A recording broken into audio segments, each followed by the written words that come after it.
What does it take to become a legend? To break through the chaos of Hollywood, where talent clashes with ego and genius teeters on the edge of self-destruction? This is the story of Edward Norton, a man who redefined acting with untamed passion but paid the price by wrestling with the shadows of his own uncompromising nature. Genius, rebel, enigma. Welcome to the first episode of Raw on the MYHOLF channel, where we strip away the facade to reveal the true face of a star. Today, we dive into the mind and world of Edward Norton.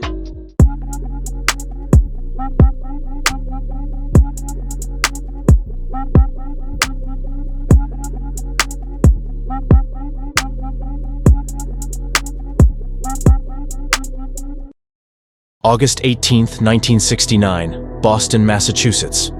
Edward Harrison Norton was born into a world of privilege and ambition. His father, a former Marine and environmental lawyer, served under President Carter. His mother, a teacher, nurtured his love for knowledge. But a spark ignited at 5, when young Edward saw Cinderella at the Columbia Center for Theatrical Arts. By 8, he was on stage, not just acting, but dissecting his roles, asking, "What's my character's purpose?" This wasn't child's play. It was obsession. Norton's path wasn't easy. He didn't wait to be discovered. At Yale, he studied history and mastered Japanese, but the theater called louder. After graduation, he went to Osaka, working in his family's real estate empire. Yet the stage proved stronger. Abandoning everything, Norton severed ties with his family's expectations, choosing New York, serving coffee by day, chasing auditions by night. His dream was an act of rebellion. 1996, Primal Fear, a courtroom thriller. At 27, Norton played Aaron Stampler, a stuttering altar boy accused of murder. But beneath the innocent mask was Roy, a cold-blooded sociopath. Norton didn't just act, he became. Critics were stunned, audiences were haunted. He won a Golden Globe and earned his first Oscar nomination, outshining even Richard Gere. At the premiere, director Gregory Hoblit said, "We didn't hire an actor. We unleashed a force." Success came fast, but so did whispers. Norton was a genius, but difficult. On the set of American History X in 1998, he played Derek Vineyard, a neo-Nazi seeking redemption. His performance was soul-shattering, earning another Oscar nod. But behind the scenes, he clashed with director Tony Kaye, reportedly re-editing the film to focus on his character.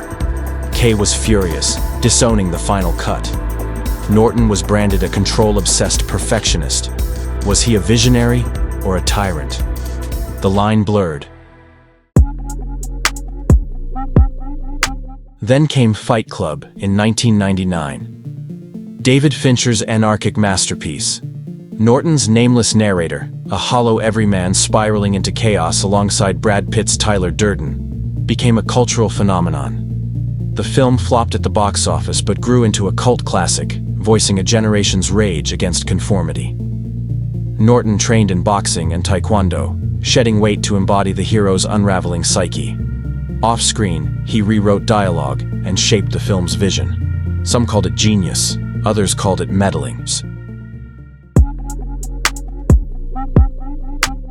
But who is Norton off-screen? His personal life is a fortress. In the 90s, tabloids linked him to Courtney Love after The People vs. Larry Flynt. She hinted at a romance. He denied it, calling her a friend. The truth? Lost in the noise of gossip.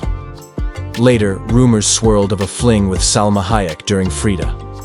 Norton stayed silent. In 2012, he married producer Shauna Robertson after a 6-year engagement. Their son, Atlas, was born in 2013. Yet even this remains shrouded.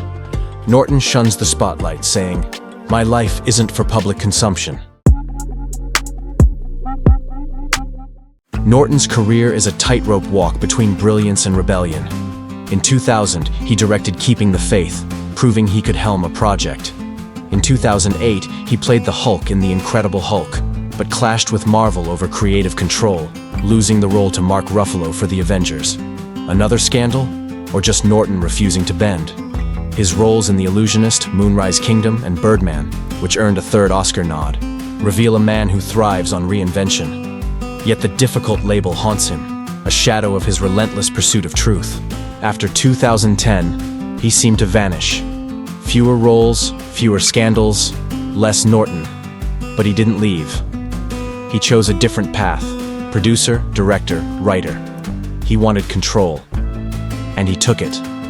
Motherless Brooklyn, a project he nurtured for 20 years, was his dream realized, a film others deemed impossible. He starred, wrote, directed, and produced.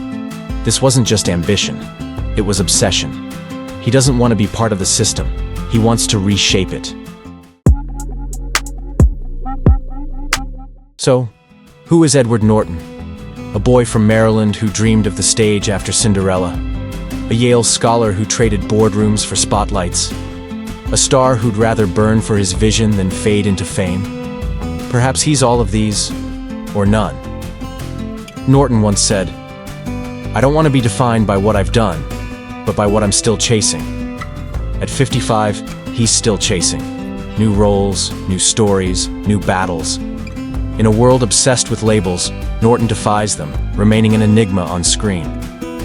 What does it mean to live authentically in a world that demands conformity? Edward Norton's life poses that question. His triumphs and scars remind us, greatness comes at a cost. But for those willing to pay it, the stage is theirs. Subscribe to MYHOLF, where we'll uncover another star's story, full of triumphs, secrets, and struggles.